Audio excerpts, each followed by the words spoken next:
अस्सलाम वालेकुम। क्या हाल चाल? उम्मीद करते हैं कि आप खैरियत से होंगे। हमारी दुआ है कि आप हमेशा खुश रहें, हंसते और मुस्कुराते रहें और इसी तरह हमें अपना प्यार दिखाते रहें। बिल्कुल जी, मेरा नाम मुअज्जम अली। मैं हूं तारिक महमूद। मैं हूं गुजार से। मैं मोहम्मद हूं। तो आज हम जिस वीडियो पर रिएक्ट करने जा रहे हैं, वीडियो का टाइटल है Ladakh article 371 how will China and Pakistan react by Prashant दावनी।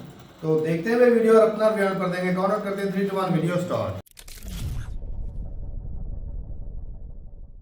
नमस्कार and I welcome you all. मैं हूं प्रशांत धवन। आज के समय लद्दाख को लेकर एक बहुत ही इंपॉर्टेंट न्यूज सामने आई है कि क्या लद्दाख में आर्टिकल 371 लागू होगा, और अगर ऐसा होता है तो चाइना और पाकिस्तान क्या रिएक्शन देंगे। क्योंकि आपको याद होना चाहिए, जब आर्टिकल 370 हटाया गया था तब उस वक्त लद्दाख और जम्मू कश्मीर ये इकट्ठा थे एज ए स्टेट, अलग अलग दो यूनियन टेरिटरीज नहीं थी। और आर्टिकल 370 हटाने के बाद चाइना पाकिस्तान ने बड़ी प्रतिक्रिया दी थी। तो आर्टिकल 371 अगर लद्दाख में हम लागू कर देते हैं तो उसका क्या इम्पैक्ट होगा ना, यहाँ पर आप देख पाओगे अभी तक वैसे सेंट्रल गवर्नमेंट ने 100% कन्फर्म नहीं किया है कि ये होगा, मगर बहुत सारी रिपोर्ट्स पब्लिश हो रही हैं कि अमित शाह जी का प्लान ये है कि इवेंचुअली लद्दाख में आर्टिकल 371 लाया जाएगा ना। अब यहाँ पे आपका क्वेश्चन आएगा कि अगर लद्दाख में आर्टिकल 371 लगाया जाएगा तो जम्मू कश्मीर यूटी में भी ये हो सकता है। देखो, अभी तक जम्मू कश्मीर यूटी की बात नहीं की जा रही, मगर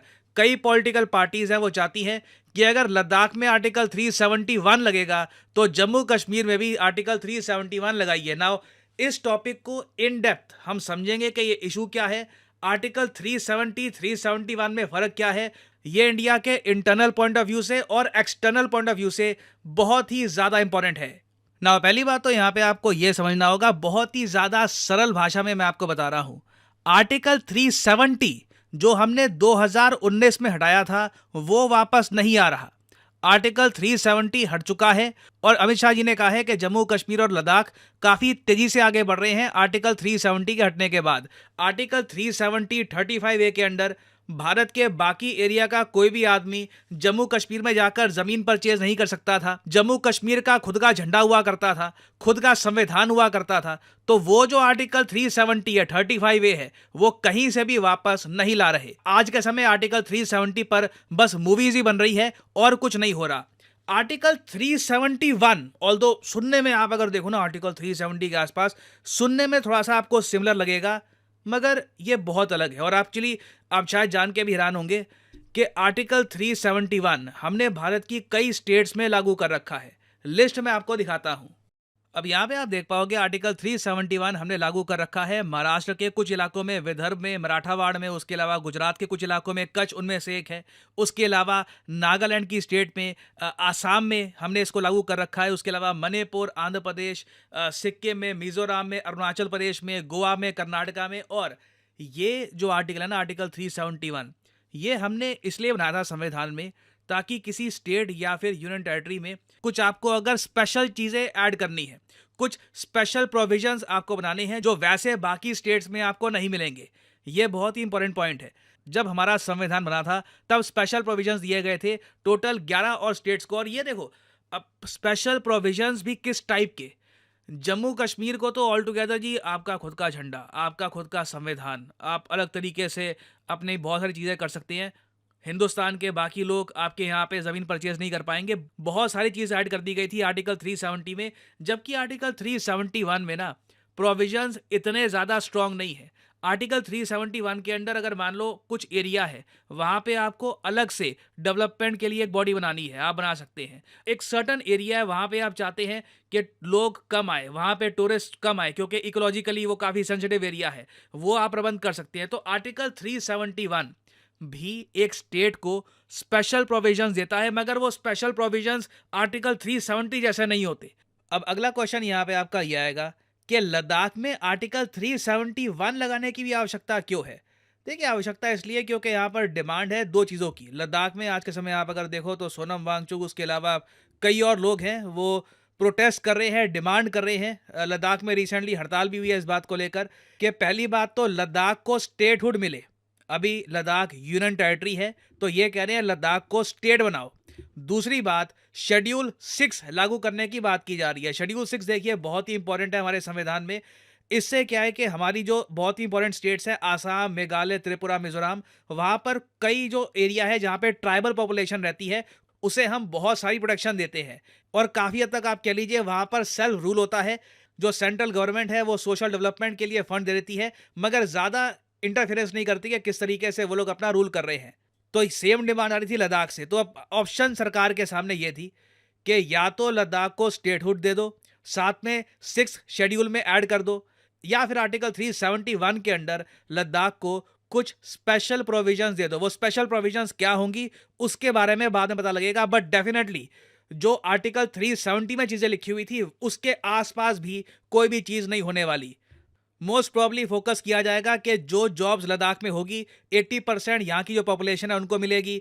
यहाँ पे कई जो एरिया है जो इकोलॉजिकली बहुत सेंसिटिव है वहाँ पे टूरिस्ट के नंबर को लिमिट किया जाएगा और इंडस्ट्रीज जो है बड़ी बड़ी इंडस्ट्रीज वो कुछ इलाकों में ज़मीन नहीं परचेज कर पाएगी ताकि वो जो इकोलॉजिकली सेंसिटिव एरियाज हैं वहाँ पर ज़्यादा नुकसान ना पहुँचे। सिर्फ इसीलिए आर्टिकल 371 की बात की जा रही है। अब क्वेश्चन यहाँ पर यह आता है कि चाइना और पाकिस्तान इसको लेकर क्या रिएक्शन देंगे। देखो लद्दाख की जब हम बात करते हैं आज के समय मैप में अगर हम देखें तो लद्दाख में टेक्निकली पीओके भी आता है, शक्सगम वैली भी आती है, अक्साई चिन भी आता है। पॉसिबिलिटी है कि अगर हम आर्टिकल 371 लागू करते हैं लद्दाख में, पाकिस्तान और चाइना रिएक्शन देंगे। ये रिएक्शन देखिए डिप्लोमेटिक भी हो सकता है कि ये दोनों कहें कि हम नहीं मानते इंडिया जो भी बदलाव कर रहा है, हमने ना आर्टिकल 370 के रिमूवल को माना था ना आर्टिकल 371 के लागू होने को मानेंगे। ऐसी स्टेटमेंट आ सकती है और उसके बाद देखना होगा कि जिस तरीके से आर्टिकल 371 को लेकर पाकिस्तान और चाइना यूएन में गए थे, इन्होंने बहुत सारा और हो हल्ला मचा दिया। चाइना ने अपनी जो मिलिट्री है ये भी एक्टिव कर दी थी बॉर्डर पे। क्या सिमिलर टाइप का रिएक्शन चाइना से आएगा या नहीं आएगा ये देखना होगा। This will be very interesting. Now यहाँ पे मैं आपसे पूछना चाहूंगा कि क्या आप मानते हैं कि आर्टिकल 371 या फिर आर्टिकल 371 जैसा एक प्रोविजन लद्दाख में इंप्लीमेंट करना चाहिए, क्योंकि जैसे ही हम ये करेंगे ऑब्वियसली जम्मू कश्मीर से भी ऐसी डिमांड आ सकती हैं। तो लिखेगा इसके बारे में कमेंट सेक्शन में। मैं जेन्युइनली जानना चाहता हूं आपका opinion. Please share your thoughts in the comment section below. और इसी नोट के साथ ये है वीडियो का अंत। Thank you for listening and as I always say may the gods watch over you. Video खत्म हो गया भाई साहब। ये ना कुछ अर्सा पहले भी कई वीडियोस निकल कर आती मेन स्ट्रीम मीडिया पे, तो इतनी खबर उठती नहीं, लेकिन काफ़ी ज़्यादा ना प्रोटेस्ट लद्दाख में भी चल रहे थे, क्योंकि भाई जो लेफ्ट बैंक वाले हैं ना वो इस तरह की खबरें जो है वो उठाते रहते हैं कि लद्दाख में भी प्रोटेस्ट चल रहे हैं सरकार के खिलाफ, या स्टेट बनाया जाए या फिर आर्टिकल 371 जो है वो लागू किया जाए। तो इसमें अब मेन चीज़ जो है वो भाई हमारे लिए तो समझने वाली ये है कि एक यूनियन टेरिटरी और एक स्टेट में जो सहूलतों का फ़र्क होता है कि एक स्टेट को क्या सहूलतें मिलती हैं, एक यूनियन टेरिटरी को क्या सहूलतें मिलती हैं, उनमें अगर ज़्यादा फ़र्क हो तो फिर उसका अंदाज़ा लगाया जा सकता है कि अगर स्टेट को ज़्यादा सहूलतें दी जा रही हैं तो फिर दूसरे यूनियन टेरिटरी होने में उनको दिक्कत आ रही है, तभी तो वो कह रहे हैं कि भाई हमें यहाँ स्टेट बना दो। तो इस तरह की वो चीज़ें मांग कर रहे हैं। लेकिन ये कि अगर आर्टिकल 371 लगता है तो उससे ये होगा कि उनकी फंडिंग तो उनको सरकार की तरफ से होगी, लेकिन वो काफ़ी हद तक जो है ना अपनी मर्जी से वो अपना जो काम नहीं कर पाएंगे, नहीं चला सकेंगे कंट्री को, मतलब अपनी स्टेट को, स्टेट बोले या यूनियन टेरिटरी अपना इलाका लगाने किसने है वो आर्टिकल 371 है वो लगाना किसने? जिस तरह गवर्नमेंट ने पार्लियामेंट में बिल पास करते हैं ना, हाँ जिस तरह 370 हटाया गया, हाँ जी, इसी तरह ही होगा ये चीज। मतलब ये लागू सेनेट में बिल पास किया जाएगा, फिर असेंबली में जाके काल के ऐलान हो जाएगा तो फिर में लग जाएगा। मतलब अक़वाम मुत्तहिदा में जाने की या यूएन में कोई जरूरत नहीं, वो जाएंगे अगर वो तो चाइना और पाकिस्तान जाएगा, उनको दिक्कत होगी, बाकी इनको तो ये तो असेंबली में हाल हो जाएगा ना। नहीं तो क्या ये इतना आसान है कि ये लगा लेंगे? लगा लेंगे। पहले कितनी स्टेट में लगा हुआ लगा यहाँ 12 किनवार है तो सर उसके अंदर लगाया गया है। लेकिन इधर ये भी माना अगर चाइना ने आवाज उठाई तो फिर वो आवाज तो चाइना ने पहले जब आर्टिकल 370 पैसा बढ़ाने लगे थे उस वक्त चाइना ने और पाकिस्तान ने उतरी भी नहीं, चाइना ने यार जोर लगाई नहीं, चाइना ने उतना जोर लगाया, लेकिन पाकिस्तान में बोले ही था, पाकिस्तान में क्या पाकिस्तान की सियासत में दम नहीं है ना। असल बात ये है ताकत जो है ना वो है चाइना ने। अच्छा उसके अब उसकी बात दुनिया में चाइना बोलता है ये हमारा एरिया है, तो भाई साहब अब वो कर रहे हैं, अब तो चाइना वो रोक ले फिर। चाइना चाइना इसीलिए के अंदर इतना दम है, इसीलिए पाकिस्तान के 300 साथ मिलकर या भाई रूस के साथ आर्टिकल- मिलकर ही रोक ले। आर्टिकल इसलिए लगाना चाहते हैं कि चाइना ब्लेम करता रहता है ये हमारे कब्जे में है, हमारा है, इसलिए वो लगा के साबित करना चाहते हैं ये इंडिया का हिस्सा है। असल में अगर वो लगा के फिर चाइना का भी जम्मू बंद हो बात जाए, सुनो। पाकिस्तान के जम्मू की आवाज बंद हो चाइना जाए, ने कब कहा ये हमारा है? तो हर वक्त आवाजें क्या उठती है? लद्दाख से आवाजें उठती तो है। भाई साहब ये करें अच्छा वो जानना मीर क्या गए थे लद्दाख के अंदर, आपने वीडियो की थी तकरीबन 6 महीने 5-6 महीने पहले उसने नहीं दिखाया था उसने वीडियो के अंदर, मैंने तो उस दिन नहीं कहा था, वो खुद कह रही थी यहाँ आवाजें उठती हैं इंडियन कहती है हमारी है, लेकिन आवाम तो मैंने कहा था इंडियन भाई है, वो चाइनीज थे, सारे के सारे चाइनीज शक्ल वाले थे। क्या आपने कहा था ये इंडिया की स्टेट है? ओ भाई साहब इंडिया की यूनियन टेरिटरी है, ये कश्मीर ही है सारा। हाँ, तो वो तो बता रहे थे ना, ये सारा कश्मीर ही है भाई, लेकिन उनकी शक्ल चाइनीज के साथ मिलती मिलती जुलती है। जुलती है। वो जो बात हुई थी वो ये थी कि जो राहुल गांधी क्लेम करते हैं कि लद्दाख जो है वो उसमें चाइना घुसा है, उसने कब्जा ली, जमीन मजीद कब्जा ली। बिल्कुल वही बात। वो तो हाँ दोनों लेकिन वो बातें जो थी। याना मीर की वीडियो थी उसमें यही था कि भाई साहब चाइना ने नहीं कब्जाया। राहुल गांधी जो एक वीडियो देखी थी, राहुल गांधी जिससे पूछ रहे थे वो यही कह रहा था कि कुछ एरिया जो है वो चाइना ने कब्जाया, लेकिन याना मीर की वीडियो में ये था कि उन्होंने बोला कि भाई कुछ भी नहीं कब्जाया, हम जहाँ तक पहले जा सकते थे वहां पर अब भी जा सकते हैं। ये इंडिया के ये- पास है। लेकिन जम्मू तारक भाई कश्मीर। चलो देखते हैं क्या जैसे करना है। आर्टिकल 371 हटाया गया और आज भाई साहब जम्मू और कश्मीर दोनों की हालत देख ले। खुशहाल है भाई।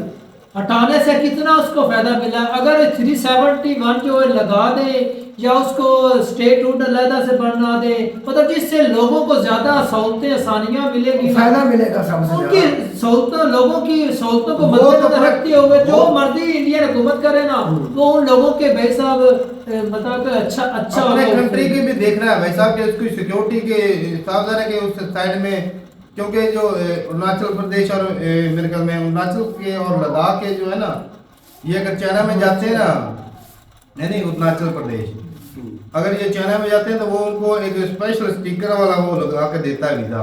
हाँ। पिछले दिनों कुछ गेमें हुई थी, उसमें फिर इंडिया ने अपने जो खिलाड़ी को वापस मंगा लिए थे, बिल्कुल। और जाने की इजाजत भी नहीं दी थी कि ये जो है वो स्टिकर वाला वीजा देते हैं, वो स्पेशल वीजा। मतलब कैसे ये हमारे अपने लोग हैं। हाँ, ऐसे। उनको इस और तरह इंडियन के ट्रीट दूसरे नागरिकों को वो स्पेशल वीजा अलग होता था, और उनको अलग दिया जाता था, ये हमारे अपने अरुणाचल के लोगों को अलग वीजा दिया जाता है, ये इंडिया बात। ने विथड्रॉ कर लिया था। तो ठीक है भाई, बाकी जो मजीद इसमें थोड़ी डिटेल में वीडियो आर्टिकल 371 के बारे में जरूर भेजिएगा, जिसमें जिस तरह आर्टिकल 370 में था कि अगर बंदा पूरी कोई दूसरी स्टेट का बंदा जाके जमीन नहीं खरीद सकता था, अगर वहाँ की लड़की कश्मीर की किसी दूसरे के साथ स्टेट में शादी करती थी तो उसको जदाद में हिस्सा नहीं मिलता था। तो जरूर बताइएगा जो डिटेल में वीडियो। ठीक है भाई, मिलते हैं वीडियो के साथ, तब तक के लिए इजाजत दें। अल्लाह हाफ़िज़।